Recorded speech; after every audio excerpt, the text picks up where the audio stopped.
नमस्कार, IBC 24 देख रहे हैं आप। मैं हूं आपके साथ विजय कुमार पंड्या।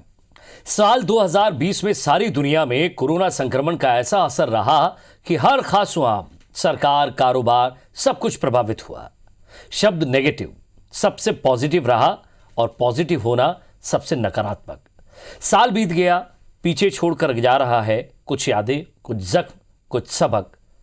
तो चलिए फ्लैशबैक 2020 यानी कि इस 2020 के जरिए फिर जीते हैं 2020 के कुछ यादगार घटनाक्रम को।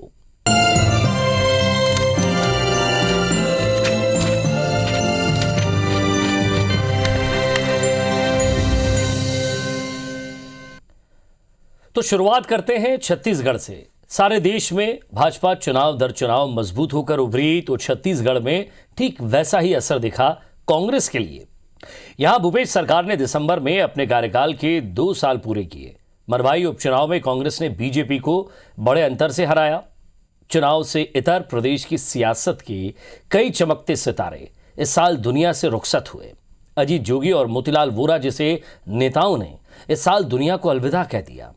राज्य ने कोरोना काल में लंबे लॉकडाउन के बीच गोलीकांड देखा, तो धान खरीदी पर व्यवधान के बीच सत्ता पक्ष विपक्ष में घमासान भी देखा गया। आइए देखते हैं कैसा रहा छत्तीसगढ़ के लिए साल 2020।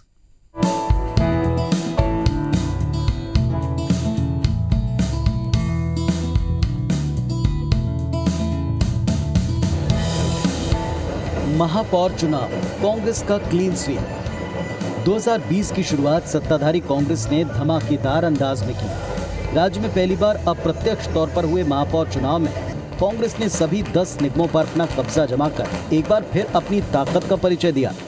कांग्रेस को 3 नगर निगमों में स्पष्ट बहुमत मिला, तो बाकी में निर्दलियों के सहारे महापौर बनाने में सफल रही। दूसरी ओर विधानसभा चुनाव के बाद बीजेपी फिर से निकाय चुनाव में बिखरी बिखरी नजर आई। कोरबा और राजनांदगांव में बीजेपी को क्रॉस वोटिंग से नुकसान उठाना पड़ा।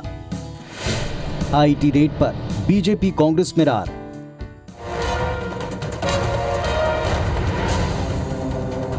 फरवरी के आखिरी सप्ताह में छत्तीसगढ़ में हुई आयकर विभाग की कार्रवाई को लेकर भी प्रदेश का सियासी पारा काफी गरमाया। आयकर विभाग ने राज्य के वरिष्ठ अधिकारियों, कांग्रेस नेताओं और व्यापारियों के ठिकानों पर छापा मारा, तो सत्ता पक्ष ने छापे को राजनीति से प्रेरित बताते हुए विपक्ष पर जमकर निशाना साधा। छापों से नाराज मुख्यमंत्री भूपेश बघेल ने छापे के जरिए प्रदेश सरकार को अस्थिर करने का आरोप लगाया। वहीं बीजेपी ने पलटवार करते हुए राज्य सरकार पर आयकर विभाग की कार्रवाई को बाधित करने का आरोप लगाया। 18 मार्च को मिला पहला कोरोना मरीज। चीन के वुहान शहर से निकला कोरोना वायरस मार्च आते आते छत्तीसगढ़ में दस्तक दे चुका था। 18 मार्च को राजधानी रायपुर में कोविड-19 का पहला मरीज सामने आया, जो कि एक महिला थी। इसके बाद पूरे साल ये वैश्विक महामारी प्रदेश के स्वास्थ्य इंतजामों की परीक्षा लेती रही। प्रदेश में दिसंबर तक करीब 3 लाख लोग कोरोना वायरस से संक्रमित हुए और 3200 से अधिक लोगों की मृत्यु हो चुकी है, जबकि 2.5 लाख से ज्यादा लोग ठीक होकर अपने घर गए। कोरोना काल के दौरान प्रदेश में सियासत भी चरम पर रही। लॉकडाउन, जोन बंटवारे और राहत राशि जैसे कई मुद्दों पर सत्ता पक्ष और विपक्ष एक दूसरे पर आरोप लगाते रहे। सरकार और राजभवन में टकराव। छत्तीसगढ़ में सियासी टकराव सिर्फ सत्ता पक्ष और विपक्ष में ही देखने को नहीं मिला, बल्कि कई मुद्दों पर सरकार और राजभवन आमने सामने दिखे। मार्च में कुशाभाऊ ठाकरे पत्रकारिता विश्वविद्यालय में कथित तौर पर राष्ट्रीय स्वयंसेवक संघ की विचारधारा वाले प्रोफेसर बलदेव भाई शर्मा की नियुक्ति हुई, जिसके बाद राजभवन और सरकार के बीच अधिकारों को लेकर लड़ाई तेज हुई। अक्टूबर में विधानसभा के विशेष सत्र की अनुमति देने के दौरान भी राजभवन और राज्य सरकार आमने सामने थे। सत्र में भूपेश सरकार ने केंद्र के 3 नए कृषि कानूनों के खिलाफ कृषि उपज मंडी संशोधन विधेयक पास कराया और विधेयक को हस्ताक्षर के लिए राजभवन भेजा, लेकिन अभी तक विधेयक पर राज्यपाल के हस्ताक्षर नहीं हो सके हैं। लॉकडाउन में क्वींस क्लब में चली गोली।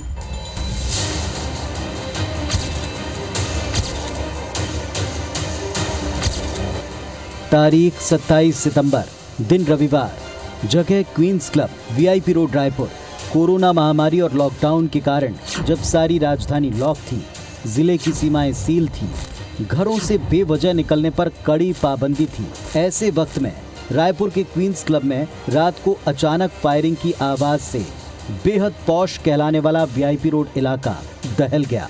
गोली चली थी, इसीलिए राजधानी पुलिस पहुंची। पता चला कि टोटल लॉकडाउन के बीच भी क्वींस क्लब में रसूखदारों की बर्थडे पार्टी चल रही थी। नशे के सुरूर और पार्टी की मस्ती के बीच छेड़खानी शुरू हुई और फिर इसमें गोलियां चल गईं। शहर का खासो आम इस बात से हैरान रह गया कि पुलिस की इतनी चौकसी के दावों के बीच न केवल रायपुर बल्कि दुर्ग भिलाई से लोग क्वींस क्लब में कमरा नंबर 206 में बर्थडे पार्टी करने पहुंचे और पुलिस को भनक तक न लगी। पुलिस जांच में खुलासा हुआ कि दुर्ग के रसूखदार हितेश पटेल ने अपनी पिस्तौल से फायरिंग की थी। पुलिस ने हितेश पटेल, क्लब संचालक, उसके मैनेजर और दूसरे कर्मचारियों समेत पार्टी के लिए कमरा बुक करने वालों पर एफआईआर दर्ज की, 5 आरोपी गिरफ्तार किए और क्वींस क्लब को सील कर दिया। घटना सामने आने के बाद नशे के खिलाफ आईबीसी 24 की मुहिम और पुलिस की लगातार कार्रवाई के बीच राजधानी में नशे के नेटवर्क का भंडाफोड़ हुआ। एक के बाद एक कई बड़े ड्रग पेडलर धरे गए। कांग्रेस ने जीती मरवाही की महाभारत। कोरोना काल में छत्तीसगढ़ सरकार के लिए काफी चुनौतियां सामने आईं, लेकिन जाते जाते ये साल कांग्रेस संगठन और सरकार के लिए खुशियां भी लेकर आया। दरअसल राज्य के प्रथम मुख्यमंत्री अजीत जोगी के निधन से रिक्त हुई मरवाही विधानसभा सीट पर साल के अंत में उपचुनाव हुआ। मरवाही की महाभारत में शय और मात का खेल काफी दिलचस्प रहा। जोगी की जाति मामले को लेकर अजीत जोगी के पुत्र अमित जोगी और बहू ऋचा जोगी का नामांकन रद्द हो गया, जिसके बाद इस सीट पर जोगी परिवार का कोई सदस्य चुनाव नहीं लड़ सका, जिसके बाद जेसीसीजे ने चुनाव में बीजेपी को समर्थन देने का फैसला किया। लेकिन इसके बावजूद कांग्रेस पार्टी ने बड़े मार्जिन से जीत हासिल की और विधानसभा में 70 का आंकड़ा छू लिया। किसानों के साथ न्याय। वैश्विक महामारी कोविड-19 का प्रदेश की अर्थव्यवस्था पर खासा असर पड़ा। उद्योग धंधे बंद होने से कई लोग बेरोजगार हुए, लेकिन ऐसे वक्त में भूपेश सरकार ने प्रदेशवासियों को बड़ी सौगात देते हुए राजीव गांधी किसान न्याय योजना की शुरुआत की। इसके तहत 4 किश्तों में 5,750 करोड़ रुपए किसानों के खातों में जमा किए गए। अभी तक 3 किश्तें किसानों के खाते में ट्रांसफर हो चुकी हैं। राज्य सरकार की गोधन न्याय योजना ने 2020 में जमकर सुर्खियां बटोरी। इसके अंतर्गत 2 रुपए प्रति किलो की दर से गोबर खरीदने वाला देश का पहला राज्य बन गया छत्तीसगढ़। एक ट्वीट से स्टार बना दंतेवाड़ा का मड्डाराम। छत्तीसगढ़ के लिए साल 2020 कोरोना महामारी की वजह से भले ही बहुत अच्छा न रहा हो, लेकिन इस साल की शुरुआत बेहद सुकून देने वाली खबर से हुई। जनवरी में क्रिकेटर सचिन तेंदुलकर ने नक्सल प्रभावित दंतेवाड़ा जिले के 12 वर्षीय दिव्यांग बालक मड्डाराम कवासी का अपने दोस्तों के साथ क्रिकेट खेलते हुए एक वीडियो सोशल मीडिया पर साझा कर दिया। अपने ट्विटर अकाउंट पर वीडियो को शेयर करते हुए सचिन ने लिखा, इसने मेरे दिल को छू लिया, मुझे यकीन है कि आपका भी दिल छू लेगा। इसके बाद सचिन तेंदुलकर ने उसे उपहार में क्रिकेट किट के साथ एक पत्र भेजा। इस पत्र और गिफ्ट को पाकर मड्डाराम बेहद खुश हुआ। सचिन की तरफ से तारीफ मिलने के बाद मड्डाराम रातों रात स्टार बन गए और उस तक मदद के कई हाथ पहुंचे। Bureau report, IBC 24। तो 2020 में सारी दुनिया में कोरोना वायरस का चर्चा था, लेकिन मध्य प्रदेश में चर्चा था राजनीतिक संक्रमण का, दल बदल का, फिर उपचुनाव का और फिर उसके नतीजों का। एक नजर डालते हैं कि कैसे रहा मध्य प्रदेश के लिहाज से साल 2020।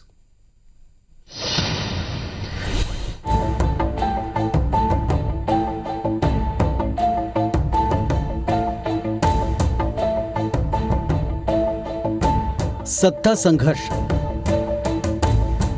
संक्रमण और सत्ता पलट, कुल जमा यही हासिल रहा मध्य प्रदेश के लिए साल 2020 का। कमलनाथ सरकार का गिरना।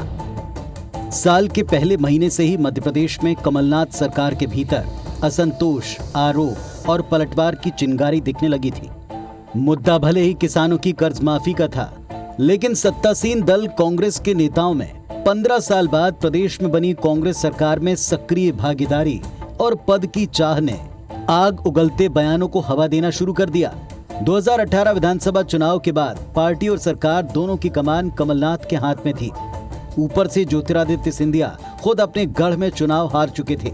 लगातार समर्थकों के जरिए मांग के बावजूद कांग्रेस आलाकमान ने न तो पार्टी की कमान सौंपी, न सरकार में सिंधिया को वो तवज्जो मिली जिसको लेकर गाहे बगाहे आवाजें उठती रहीं। सब्र का बांध तब टूटा जब कांग्रेस कोटे से सिंधिया को राज्यसभा भेजे जाने पर भी संशय की खबरें आने लगी। नतीजा, फरवरी में सिंधिया ने मध्य प्रदेश के कॉलेजों में अतिथि शिक्षकों के मुद्दे पर खुले मंच पर अपनी ही सरकार को चुनौती देते हुए कहा कि अगर कमलनाथ सरकार अपने वायदों को पूरा नहीं करेगी तो वो सड़क पर उतर जाएंगे। इस पर मुख्यमंत्री कमलनाथ ने पलटवार करते हुए कहा कि सिंधिया सड़क पर उतरना चाहते हैं तो उतर जाएं। इस एक बयान का असल रंग दिखा साल की होली पर, जब सारा देश रंगों से सराबोर था तो दूसरी तरफ मध्य प्रदेश में सिंधिया खेमे की प्रेशर पॉलिटिक्स और फिर ज्योतिरादित्य सिंधिया का कांग्रेस का हाथ छोड़ भाजपा के भगवा रंग में समा जाना कांग्रेस की होली को बदरंग कर गया। पहले 6 मंत्रियों समेत सिंधिया समर्थक 22 कांग्रेसी विधायक इस्तीफा देकर बेंगलुरु चले गए और फिर उसके बाद 3 और कांग्रेसी विधायकों ने एक एक कर कमलनाथ सरकार से टूटकर भाजपा का दामन थामा। नतीजा, मार्च के अंत तक कांग्रेस पार्टी में भारी टूट दिखी और आखिरकार कमलनाथ सरकार गिर गई। कोरोना संक्रमण की एंट्री। एक तरफ मध्य प्रदेश में भारी सियासी संग्राम छिड़ा था, सिंधिया खेमा बागी होकर सरकार को गिराने में जुटा था। कमलनाथ सरकार पूरा जोर लगाकर सरकार बचाने की कोशिश में थी, तो दूसरी तरफ दुनिया भर में कोरोना संक्रमण को लेकर कोहराम मचना शुरू हो गया। प्रदेश में भारी सियासी उठापटक के बीच 20 मार्च को मध्य प्रदेश में कोरोना वायरस ने दस्तक दी। प्रदेश की संस्कारधानी जबलपुर में एक ही परिवार के 3 और एक अन्य मिलाकर कुल 4 लोग कोरोना पॉजिटिव पाए गए। उस वक्त तक देश में कोरोना के कुल 223 संक्रमित सामने आए थे, जबकि 4 मौतें हो चुकी थी।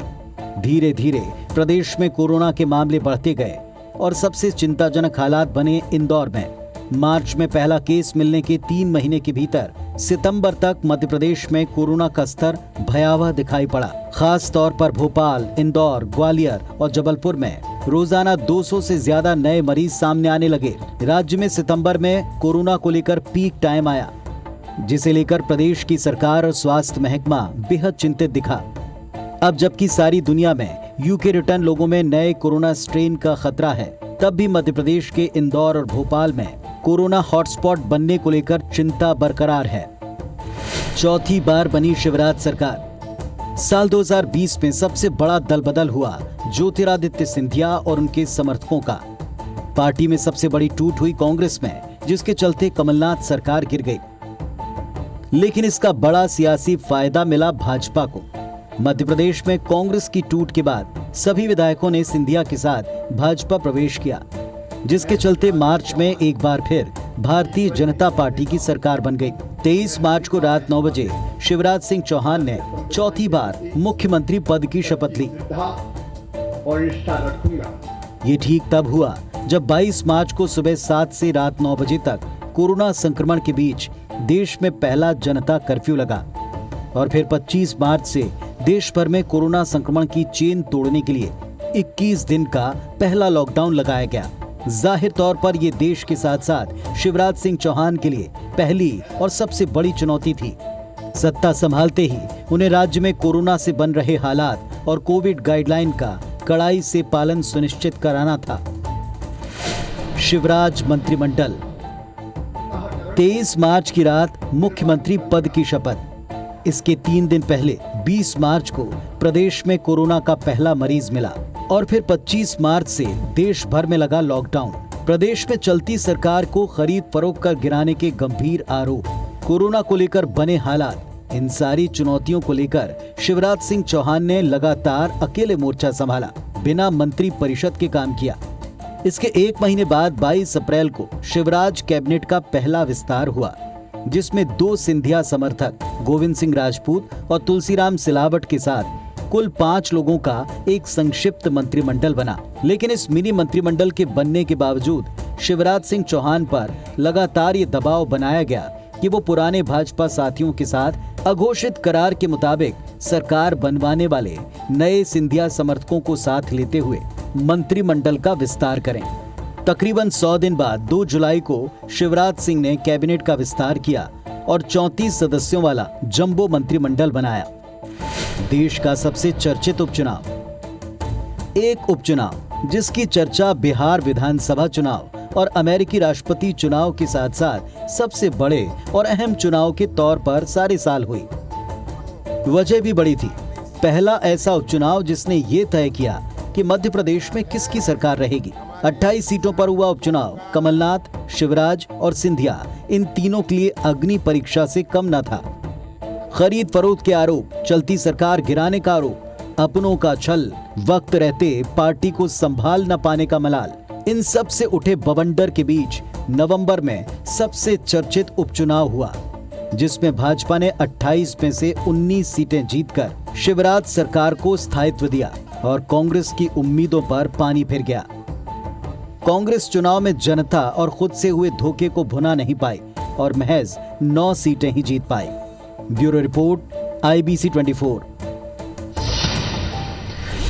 ये सच है कि देश का दिल कहलाने वाले मध्य प्रदेश की सियासत साल भर सिंधिया खेमे की बगावत और उसके जुड़े नेताओं के इर्द गिर्द घूमती रही, लेकिन सियासी गलियारों से इतर कुछ ऐसे बड़े कांड भी हुए जिनकी देश भर में चर्चा भी हुई और उन पर जमकर सियासत भी हुई।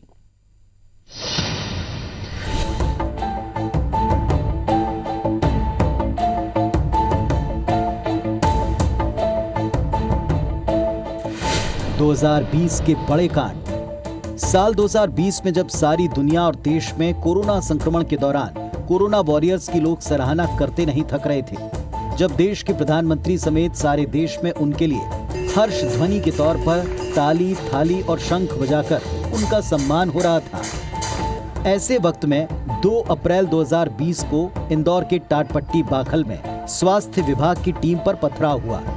लोगों का हेल्थ चेकअप करने पहुंची डॉक्टर्स की टीम पर वहां मौजूद भीड़ ने बैरिकेड तोड़कर पत्थर बरसाए, जो इंदौर और प्रदेश के माथे पर एक दाग साबित हुआ। वैसे इंदौर पूरे साल वारदातों की वजह से सुर्खियों में आता रहा। बीते साल 2019 के अंत से ही तत्कालीन कमलनाथ सरकार ने एंटी माफिया मुहिम छेड़ी, जिसके तहत इंदौर में माफिया जीतू सोनी समेत प्रदेश भर के माफिया राज के खिलाफ ताबड़तोड़ एक्शन शुरू हुआ। जनवरी 2020 के आते एंटी माफिया मुहिम ने रफ्तार पकड़ी और चारों तरफ माफिया मुहिम और शुद्ध के लिए युद्ध अभियान की चर्चा होने लगी। इसी बीच मध्य प्रदेश पुलिस की कार्रवाई से एक नाम सबसे ज्यादा चर्चा में आया, प्यारे मियां, जो नाबालिग बच्चियों का अब्बू कहलाता था, लेकिन उन्हें नशा करवाकर उनसे हर अवैध काम करवाया करता था, जिसका एक एक ठिकाना रंगरेलियां मनाने का अड्डा निकला, जिसके हर घर पर अय्याशी का सारा सामान मौजूद मिला। प्यारे मियां के भोपाल और इंदौर स्थित ठिकानों पर ताबड़तोड़ एक्शन हुआ। भोपाल में उसका मैरिज हॉल ढाया गया। 2020 में प्यारे मियां उर्फ अब्बू के साथ साथ ड्रग्स वाली आंटी भी सुर्खियों में रही। इंदौर के स्कीम नंबर 78 में एक लग्जरी बंगले में रहने वाली प्रीति जैन ड्रग्स वाली आंटी के नाम से फेमस हुई। वैसे उसके कई नाम हैं और देश भर में नशे का नेक्सस चलाने वाले कई बड़े क्लब्स की मेंबरशिप भी।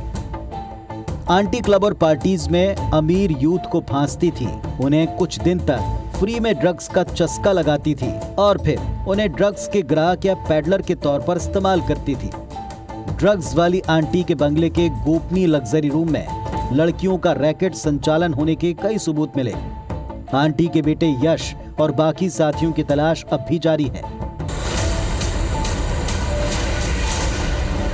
वहीं कानपुर यूपी का एक कुख्यात माफिया विकास दुबे, जिस पर 60 मामले यूपी के अलग अलग थानों में दर्ज थे, जो 8 पुलिसकर्मियों की हत्या करने वाले बिकरू हत्याकांड का मुख्य आरोपी था, उसका एनकाउंटर 10 जुलाई 2020 को कानपुर में ही हुआ। लेकिन ठीक उसके एक दिन पहले विकास दुबे 9 जुलाई को मध्य प्रदेश के उज्जैन के महाकाल परिसर से पकड़ा गया।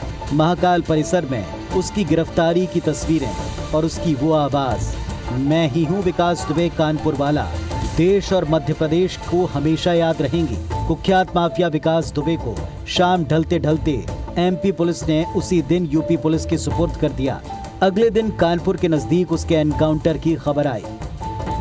इसके अलावा देश में लगे लंबे लॉकडाउन के बीच भी इंदौर में नशे की होम डिलीवरी अक्सर सुर्खियों में रही। साल के अंत में उपचुनाव के नतीजों के बाद स्थायित्व प्राप्त कर चुकी शिवराज सरकार ने एक बार फिर लॉ एंड ऑर्डर को लेकर सख्ती दिखाई।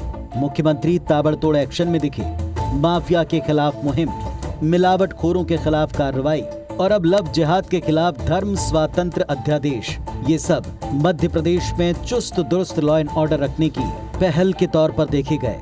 उम्मीद है आने वाले साल में लॉ एंड ऑर्डर को लेकर बेहतर स्थितियां मध्य प्रदेश में दिखें। Bureau report, IBC 24। कहते हैं वक्त से बड़ा टीचर कोई नहीं होता। सच है, साल 2020 ने जो सबक सारी दुनिया को सिखाया उसका कोई दूसरा उदाहरण देखने और सुनने को नहीं मिलता। इस साल ने सबसे बड़ा सबक सिखाया कि अपनी सेहत से ज़्यादा कुछ भी नहीं और इससे ज़्यादा सीरियस किसी को लेना भी नहीं चाहिए। इसके अलावा साल 2020 ने एक बिल्कुल नई शब्दावली दी जो आमतौर पर हम इस्तेमाल नहीं करते थे। तो चलिए हम रिवीजन करते हैं 2020 की एकदम नई शब्दावली का।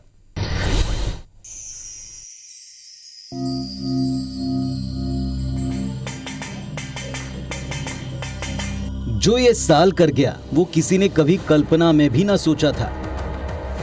दूर दूर तक, सालों साल इस साल को कोई भी याद रखना नहीं चाहेगा, लेकिन ये भी सच है कि कोई इस साल को कभी भुला भी ना पाएगा।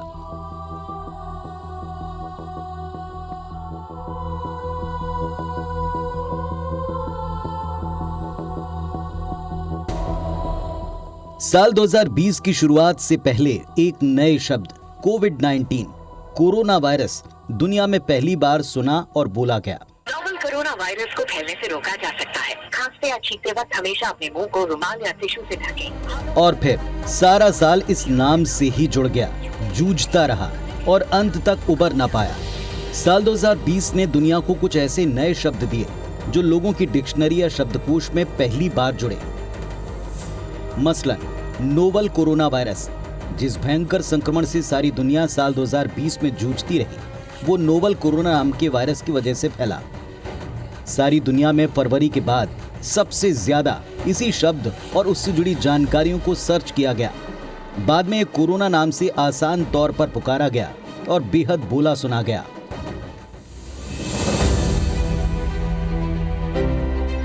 कोविड-19, साल भर में कोविड-19 शब्द एक चलन की तरह बढ़ता चला गया।